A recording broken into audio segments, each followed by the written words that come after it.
निकल जाए, थोड़ी चिचवारी मार दूंगा, न्यारा निकल जाए, ऐसे कहते हैं ना मेरे माता। माता कितनी भी कहे, हम तो अन्न खाते हैं, उसका नहीं सुनना चाहिए। अरे जिस माँ के आंचल में पले बड़े हैं, जिस पिता के आंचल में पड़े बड़े हैं, उनके छोड़ना पाप माना गया है मेरे माता पिता। संसार अच्छा बैठता नहीं है। संसार बिखर जाता है ज्यादा धन होने के बाद। 10 एकड़ में 4 भाई बंटवारा कर लेते हैं, माँ अकेली हो जाती है। माँ को याद आती है, माँ कहती है 4-4 बेटे होकर मेरे तरफ ध्यान नहीं देते हैं। संसार में सबसे ज्यादा बड़ा पाप है मेरे माता पिता।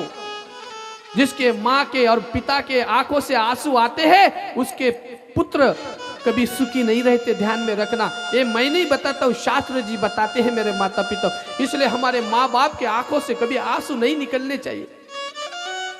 इसलिए स्टेट के वजह से देखो ना, धुंधाली छल करते हैं पति से। सुबह पति आते हैं, देखते हैं मेरे घर के सामने कितनी बड़ी भीड़। आत्मदेव की बहन आई थी, धुंधाली की ननंद जी आई थी। आत्मदेव की बहन दौड़े दौड़े आते, भैया आत्मदेव जी बधाई हो, आपको पुत्र हुआ, लड़का हुआ, आपको लाला हुआ। वृंदावन में लाला कहते हैं मेरे माता पिता। वृंदावन में लाला कहते हैं, लड़की हुई तो लाला लाली और लड़का हुआ तो लाला। हमारे इधर क्या बोलते हैं, लड़का लड़की। वृंदावन में जो बूढ़े लोग होते हैं ना, महतारे लोग, उन्हें डोकरा डोकरी कहते हैं। हमारे इधर धल्ला दल्ली कहते हैं, कभी कभी चादड़िया चादड़ी भी कह देते हैं, कहते हैं ना।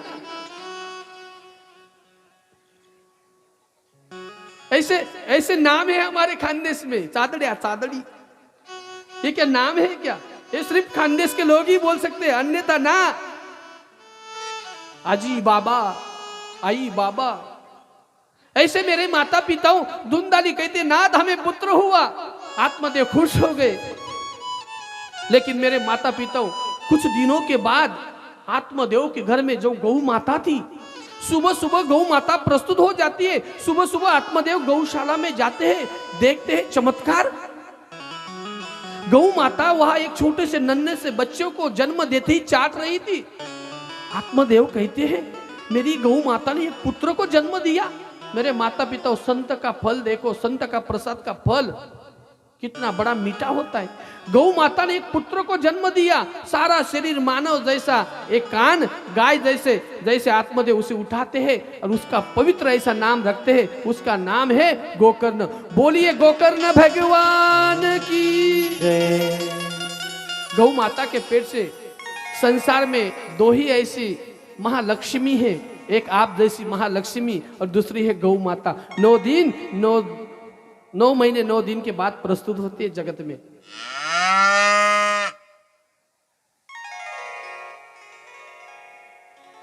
और गाय के दूध में स्वर्ण पाया जाता है मेरे माता पिता। सोने के धातु होते हैं गाय के दूध में।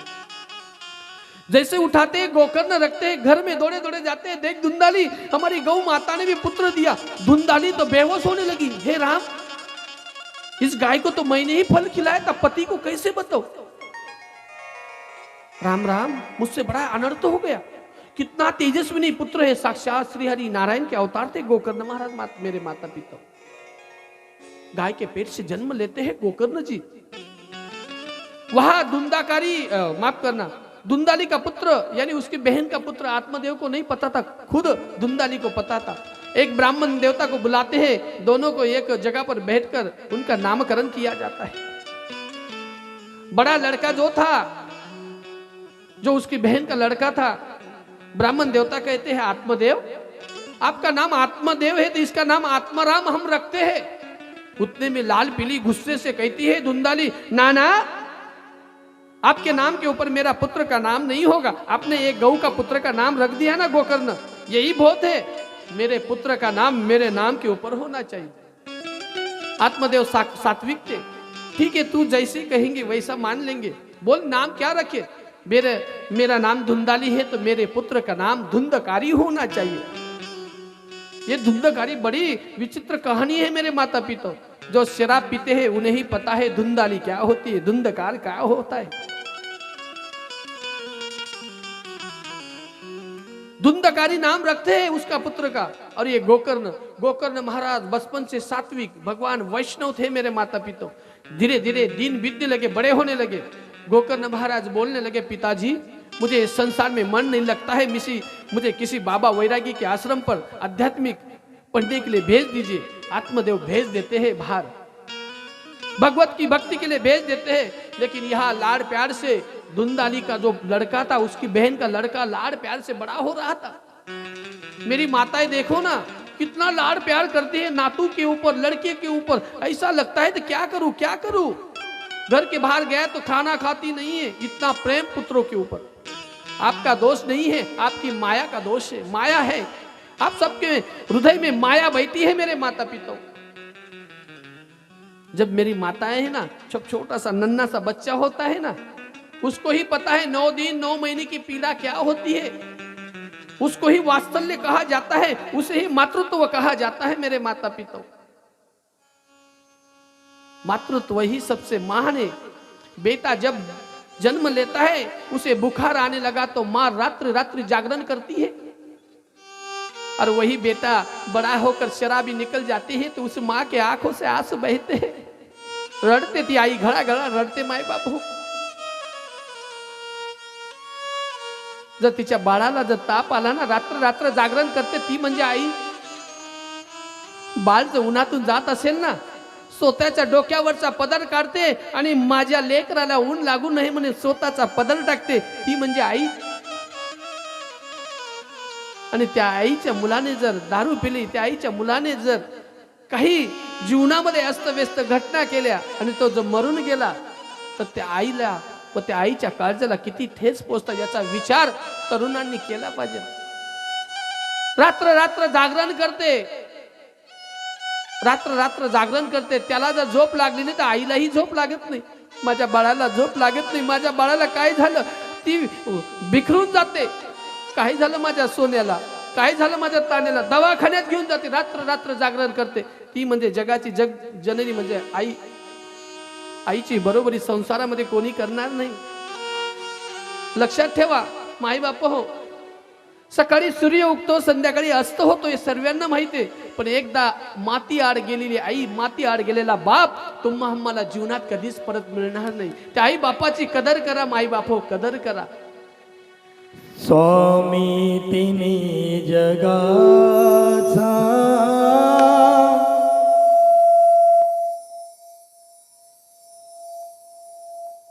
आई विना भिकारी।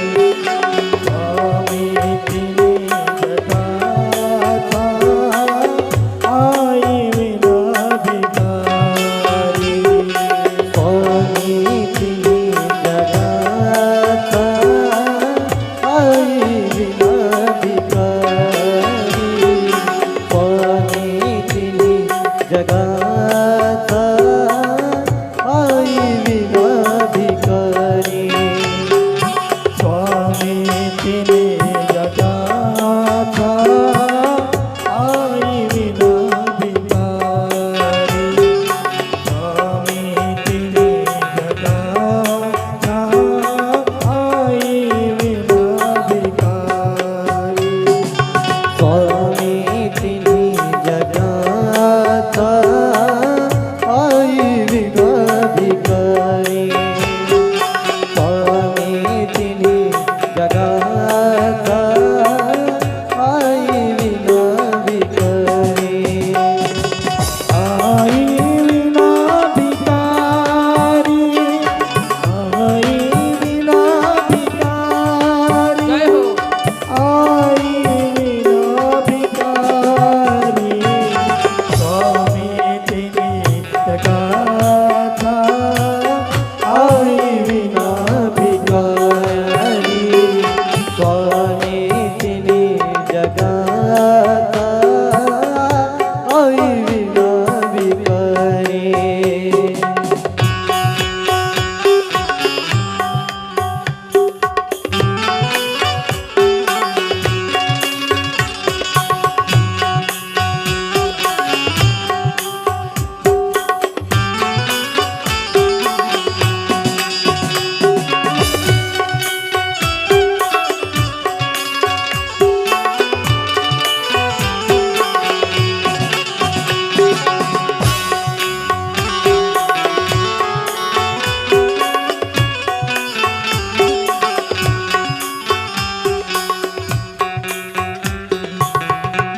ज्याची आई आहे ना तो श्रीमंत आहे, ज्याची आई नाही ना तो कंगालपती आहे जगात।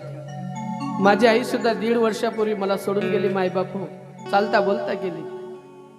म्हणून ज्याची आई आहे त्याने आईला जपा, ज्याचा बाप आहे त्याने बापाला जपा। आईची पूजा करून देवाला प्राप्त करू शकतो। ऐका ना, आईची पूजा करून देवाला प्राप्त करू शकतो, पण देवाची पूजा करून आईला प्राप्त करू शकत नाही, हे अंतिम सत्य आहे। आईची पूजा करून देव आपल्या जवळ येतो, पण देवाची पूजा करून आई येणार नाही आपल्या जवळ। म्हणून लक्षात ठेवा, आईला जपा। जीवनात काही येत नाही मायबाप हो। आमचे आप्पा बसले आहेत ना, त्यांच्या आईला पाहून मला आठवण आली। अरे तुम्ही खरं भाग्यवान आहेत, तुमची आई आहे। आमची आई चालता बोलता गेली, चुल्याला पाय लावायला चालली होती, चालता बोलता गेली। कथेला गेलो तर 10 फोन दिवसातून यायचे। आता कोण फोन करेल मला? अरे जोपर्यंत आई आहे बाप आहे त्याची किंमत कळत नाही, पण जाऊ द्या एकदाच, तेव्हा तुम्हाला किंमत कळेल। काय दारू पिता, काय गुटखे खातात, काय धिंगाणे करतात, अरे आई बाप जाऊ द्या, कोणी विचारणार नाही तुम्हाला, कोणी विचार नाही। जगात कोणी कोणाचं नाही। जिनी जन्म दिला आहे, 9 महिने 9 दिवस ओझं वागलं ना, तिची उपकार तुम्ही जाणा।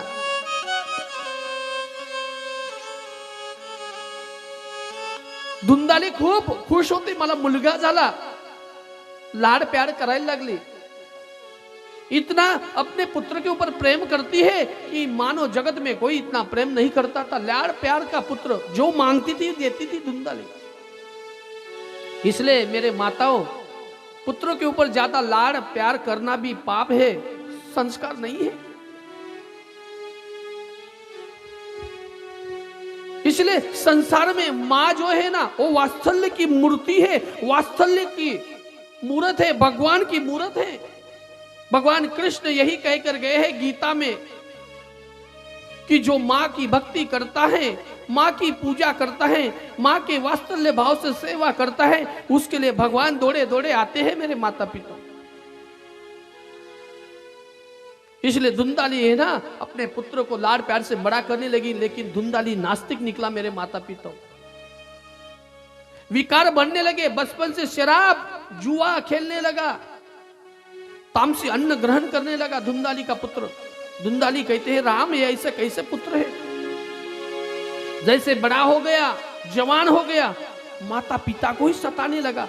उसे याद आने लगे, संत ने प्रसाद दिया था, उसका मैंने ग्रहण किया नहीं, खाया नहीं, इसका ही मुझे कर्म भोगना ही पड़ेगा, ऐसा लगता है। माँ को सताने लगा, माँ को मारने लगा, धन के लिए, इस्टेट के लिए, धुंधकारी। एक दिन आत्मदेव जैसे ही शाम के वक्त आता है, धुंधकारी अपने पिता को पकड़ते हैं, जोर से मार देते हैं, और आत्मदेव जैसे ही मार खाते ही नीचे बैठ गए। हे राम, संत ने कहा था पुत्र नहीं तो सुखी है, मैंने संत की बात नहीं सुनी, पुत्र की लालसा में आज मेरा पुत्र ने मुझे मारा।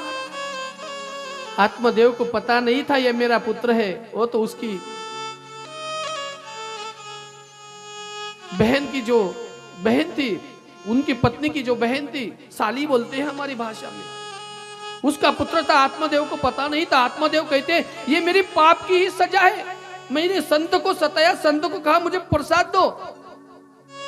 रोने लगे, आंसू बहने लगे। जीवनामध्ये लक्षात ठेवा माय बापू, तरुण युवक ऐका, अरे बाप कसा भी असेल, आई कशी भी असेल, आई बापावर हात उचलू नका।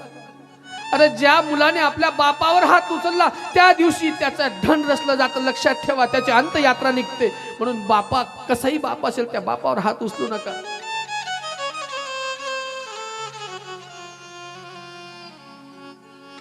उसी वक्त मेरे माता पिता जैसे ही आत्मदेव रोने लगे फुट फुट कर, मैंने संत की बात नहीं मानी, चले गए, घर छोड़कर जाने लगे। धुंदाली कहती नाथ, मैं आपके बिना नहीं जी सकती, आपके बिना जी नहीं सकती, कृपा करके मुझे भी साथ लेके चलो ना।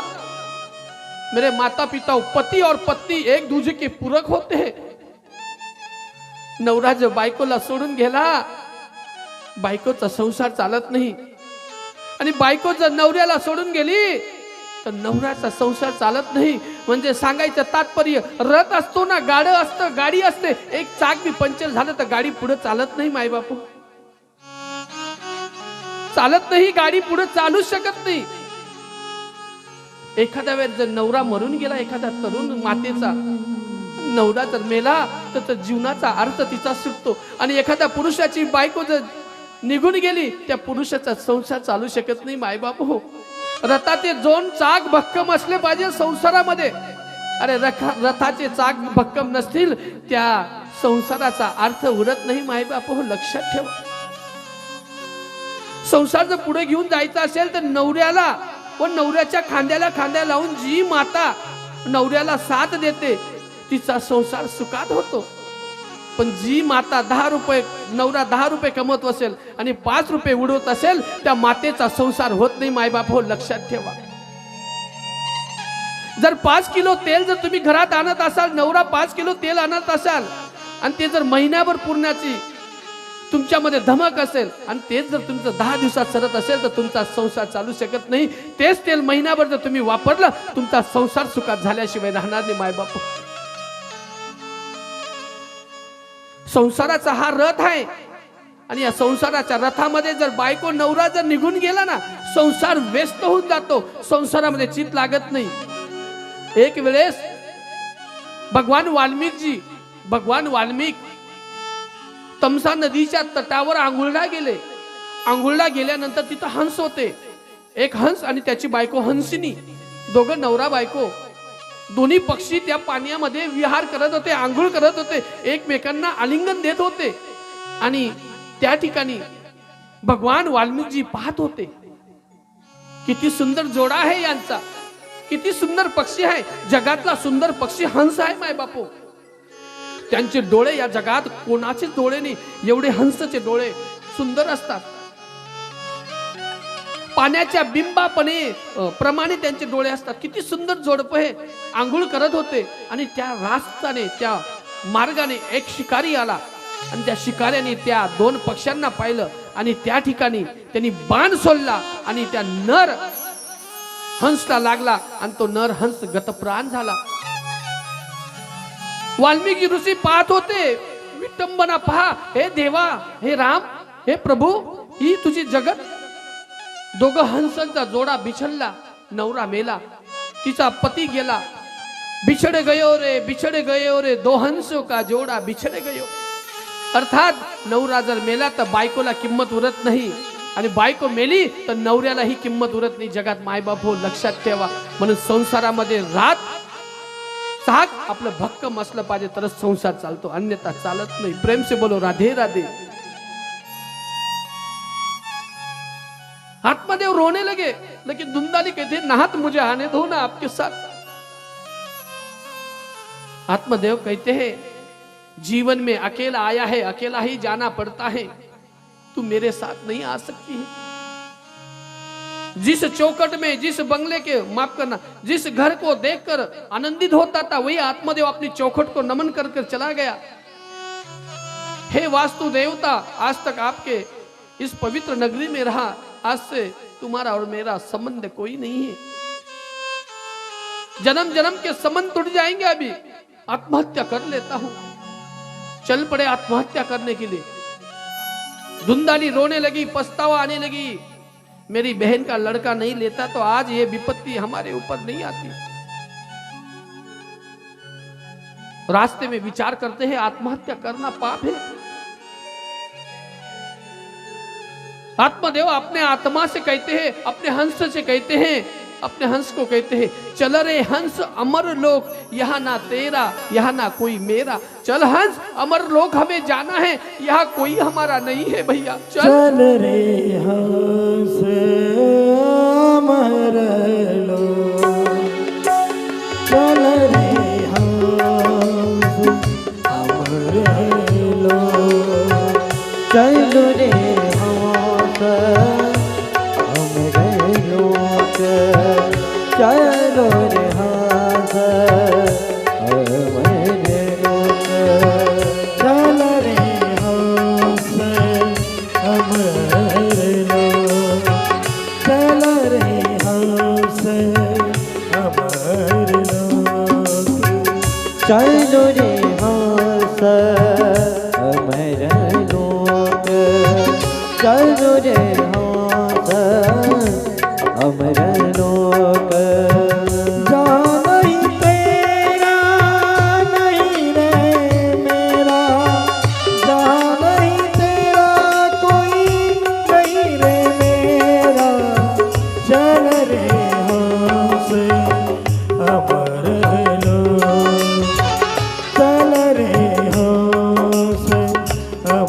लो चलो रे हंस अमर लोक चलो रे हंस अमर लोक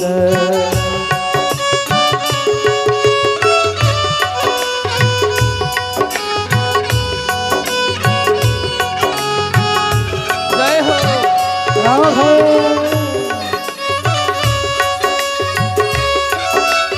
तालियों जय से श्याम जय सिया राम।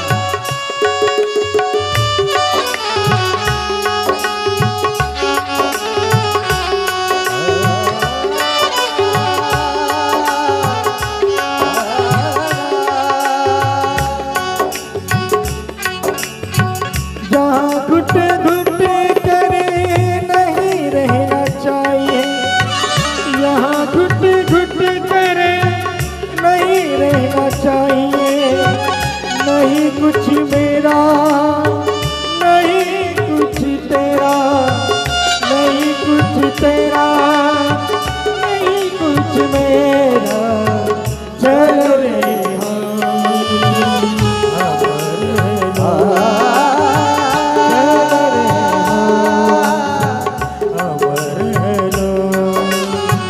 चलो रे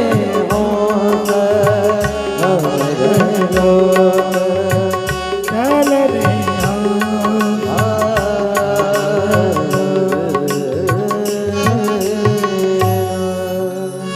चल रे हंस अमर लोक। एक दिन हमें भी अमर लोक जाना है मेरे माता पिता। ये आत्मा हमारा हंस है, एक दिन ये नासिवंत देह या छोड़कर जाना है। तुकोबारा यही कहते, नासिवंत देह जाना रे सकल। ये सड़क कुछ का शरीर एक दिन भस्म हो जाएगा मेरे माता पिता। आत्मदेव रोते रोते जाने लगे। उसी रास्ते से जो गौ माता का पुत्र था, आत्मदेव का पुत्र था, गोकर्ण महाराज घर की याद आ रही थी। पैदल आ रहे थे महात्मा गोकर्ण, और महात्मा गोकर्ण कहते, पिताजी क्या कहा जा रहे हैं आप? अपने पुत्र को पकड़कर रोने लगे। बेटा, तेरा बड़ा भाई जो है ना धुंधाकारी, बड़ा नास्तिक है, मुझे मारा उसने। बेटा, मुझे जीना नहीं है, इस संसार में मेरा मन नहीं लगता है, मुझे इस संसार का त्याग करना है। लेकिन गोकर्ण महाराज कहते हैं, जो आत्महत्या करता है उसे भगवान स्वर्ग में नहीं लेते हैं। हजारों साल तक उसकी आत्मा भटकती रहती है, उसे भूत प्रेत की योनि कहते हैं। हरिपाठ में भी इसका प्रमाण है, भूत बाधा कड़ा, इसका ऐसा वर्णन आता है हरिपाठ में। इसलिए उसे हजारों साल तक ऐसे भटकते ही रहता है। इसलिए पिताजी, आत्महत्या करना पाप है संसार में। आत्मदेव कहते हैं, संसार में जाऊं तो कहां जाऊं, मुझे परम शांति कहां मिलेगी, परम सुख कहां मिलेगा? पिताजी, जगत में, धरती पर, मृत्यु लोक में एक ऐसा पवित्र स्थान है, वो है श्रीधाम वृंदावन, जहां कृष्ण की नैया बहती है, कृष्ण का गुणगान गाया जाता है। वहां यमुना जी कल कल करके बहती है, वहां पेड़ पौधे भी राधा नाम का सहारा लेते हैं। आप वहां जाइए, सीधे आत्मदेव वृंदावन जाते हैं, उत्तर दिशा में चले गए और जाकर मैया यमुना, मैया कालंदरी के तट पर बैठ के भगवान का भजन करने लगे। इधर गोकर्ण महाराज वापस चले गए अपने आश्रम, घर नहीं जाते हैं। इधर धुंधकारी प्रबल हो गया। ऐसे करते करते एक दिन अपनी माँ के पास आते हैं, माँ मुझे धन चाहिए, दे। माँ लाख समझाती, बेटा अरे तेरे पिताजी घर छोड़कर चले गए, फिर भी तू नास्तिक है, छोड़ दे ये शराब। धुंधकारी अपनी माँ के केस पकड़कर मारने लगा। धुंधकारी डर कर भागने लगी मेरे माता पिता। जैसे डर कर भागती है, आगे पूरा अंधेरा था, उसी अंधेरे के पास बड़ा कुआ था, वीर थी, कुआ यानी वीर, उसी वीर में कुआ में गिर गई, वो भी वहां गत प्राण मर गई मेरे माता पिता। जैसे जैसे डूबकर मरने लगी, उसे एक एक पल का याद आ रहा था, संत की वाणी याद आ रही थी। डूबते डूबते प्राण त्याग दिया। धुंधकारी को लगा पिता भी गए, माँ भी गए, सारा इस्टेट मेरा, सारा इस्टेट पर राज करने लगा। एक दिन सारा इस्टेट खत्म। कुछ भी नहीं रहा बाकी। घर में 5 गणिका लेकर आ गया, वेश्या लेकर आ गया घर में। 5 वेश्याओं के साथ संसार बसाने लगा, चोरी डकैती डालने लगा, उनका पेट पालने लगा धुंधकारी। जिसने माँ को सताया, पिता को सताया, उसके पास कभी धन नहीं टिकता मेरे माता पिता। चाहे कितना भी धनवान हो, एक दिन राजा का रंग हो जाता है। ये बात ध्यान में रखना मेरे माता। क्या किया क्या किया क्या किया रे, तूने जीवन गवा दिया, तूने जीवन गवा दिया, क्या किया रे। जिसे पाना था उसको तो खो दिया, जिसे पाना था उसको तो खो दिया। जय हो।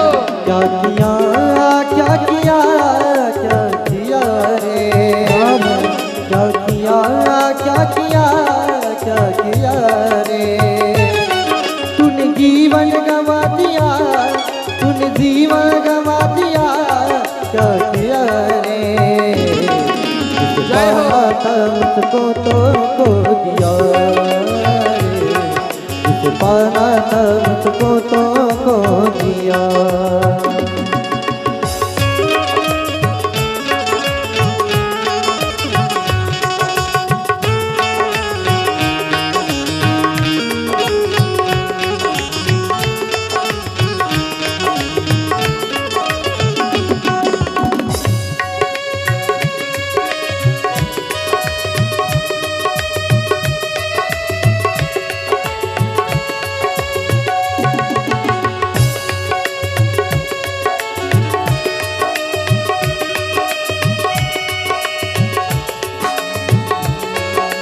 जय हो।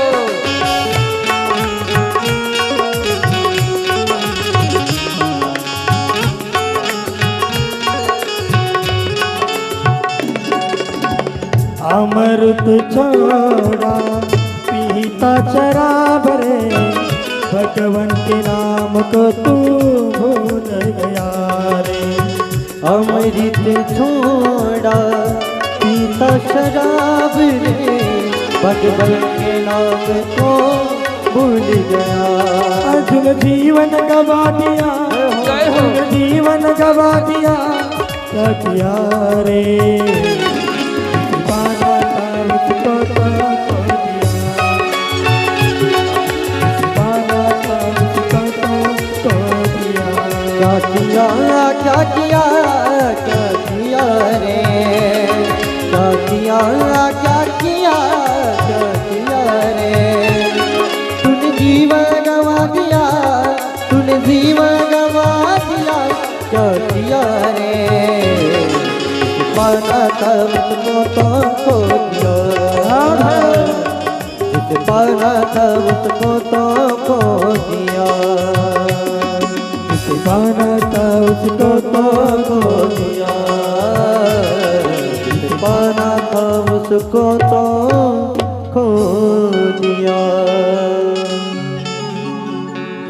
जिसे हमें पाना है वही खो देते हैं मेरे माता पिता।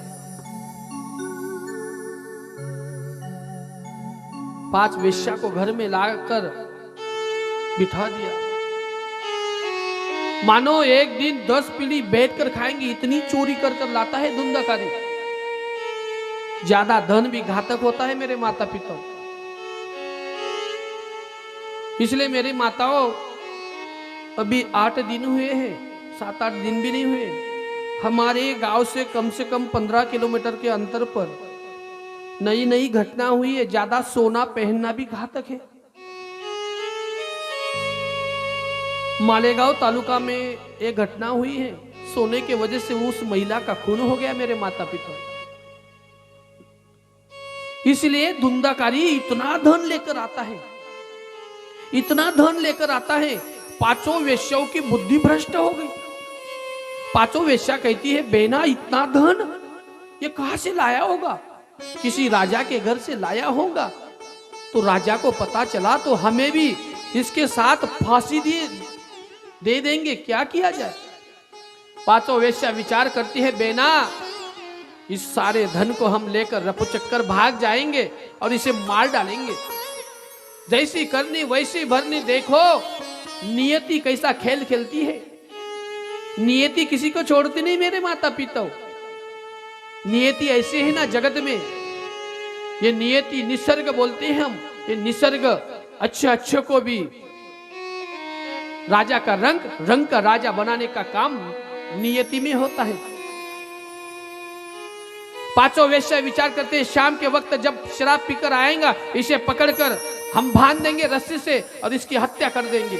शाम के वक्त धुंधाकारी नशे में चूर होकर घर आता है, खटिया पर लेट जाते हैं। पांचों वेश्या उसे बांध देती है और जोर जोर से पीटने लगे, मारने लगे, चिल्लाने लगा, वो आक्रोश करने लगा। मरता नहीं था। जिसने मां को सताया, पिता को सताया, गांव को सताया, जग को सताया, उसकी मृत्यु भयानक होती है। तड़प तड़प कर मरने लगा, फिर भी आत्मा निकलती नहीं थी। वहां चूल्हा था, वहां अंगारे पड़े थे, इष्टो बोलते हम। उसे अंगारे को उसके मुख में डालने लगे। जैसे उसके मुख में डालने लगे उसके प्राण छूट गए मेरे माता पिता, और आकाश में प्राण घूमने लगा। स्थूल शरीर को छोड़ दिया, सूक्ष्म शरीर धारण कर दिया और पछतावा करने लगा। अरे मेरी पापी की ऐसी ही मृत्यु होनी थी, मैंने मां को सताया। मरने के बाद सात्विक बुद्धि आती है। मेरे मन में सारा पाप ही पाप था, वासना से भरा था, मुक्त हो गया, लेकिन तड़प तड़प कर मरा था। भगवान उसे लेने नहीं आया। भूत योनि प्राप्त होगी। भागवत के पहले अध्याय में इसका वर्णन आता है मेरे माता पिता। भूत हो गया। मनुष्य मर जाता है तो भूत होता है, स्त्री मरती ही तो चुड़ैल होती है। हमारी भाषा में चुल्लिन कहते हैं, चुड़ैल हो जाती है। अकाली जो मरता है, अकाल मरे सो चंडाल बने, चंडाल बन गया। धुंधाकारी गोकर्ण महाराज को याद आती है और घर आते हैं, गांव में आते हैं, शाम के वक्त आते हैं, लेकिन पांचों वेश्याएं उस धन को लेकर भाग गए और उसी घर में बड़ा गड्ढा करते, उसी में धुंधाकारी को डाल दिया, उसकी समाधि कर दिया और पांचों वेश्या सोना धन लेकर भाग गए। कुछ दिनों के बाद गोकर्ण महाराज घर आते हैं, देखते हैं मां भी नहीं है, भैया भी कहीं दिखते नहीं है। ये घर तो गोकुल नगरी जैसा कैसे सुना हो गया। इसलिए मेरे माता पिता, घर में कोई भक्ति करने वाला है उसे जपना चाहिए। जिस घर से भक्ति करने वाला अच्छा आदमा, अच्छी माँ, अच्छा भाई, अच्छी पिताजी जब चले जाते हैं तो घर में गोकुल नगरी नहीं रहती है, अवदस्सा चली आती है घर में। अवदस्सा यानी ज्येष्ठा। ये भगवान कृष्ण की एक पत्नी है, नारायण की पत्नी है ज्येष्ठा। ज्येष्ठा का नाम अवदस्सा है। एक कथा कल परसों बताऊंगा। वो घर पूरा मशान जैसा हो गया। गोकर्ण महाराज को पता चलता है मां भी मर गई। गोकर्ण महाराज चारों धामों में पिंड दान करते हैं, लेकिन मां को भी मुक्ति नहीं मिली, भाई को भी मुक्ति नहीं मिल रही थी। क्योंकि पिंड दान नहीं चलता है, उसके लिए भागवत ही लगानी पड़ती है। इसलिए हम त्रिवेणी संगम में भागवत सुन रहे हैं। शिव महापुराण से भी मुक्ति नहीं है, सिर्फ भागवत से मुक्ति है। गर्जना इति भागवतम, भागवत गर्जना करती है आकाश बिजली की तरह। जो भक्त मेरे शरण में आएगा उसका उद्धार करेगा। इसलिए श्रेष्ठ भागवत है मेरे माता पिता उस जगत में। गोकर्ण महाराज उसी घर में सो गए। रात्रि में आवाज आने लगा, कुत्ते का आवाज, बिल्लियों का आवाज, हाथियों का आवाज, जोर जोर से भयानक आवाज आने लगे। गांव में कुत्ते भूखने लगे, जोर जोर से चिल्लाने लगे, जैसे मानो कोई विपत्ति आई है। काली परछाई वहां घेर रही थी मेरे माता पिता। गोकर्ण महाराज कहते हैं, भैया क्यों डराते हो, क्यों घबराते हो मुझे, कौन हो, मेरे सामने आओ।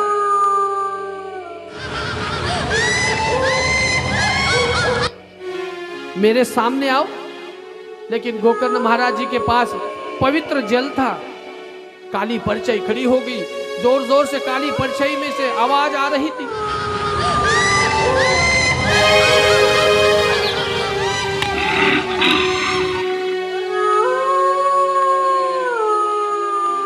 जैसे हाथ में से जल उस काली परछाई पर डालते हैं, वहां देव गंधर्व जैसा पुरुष खड़ा हो गया।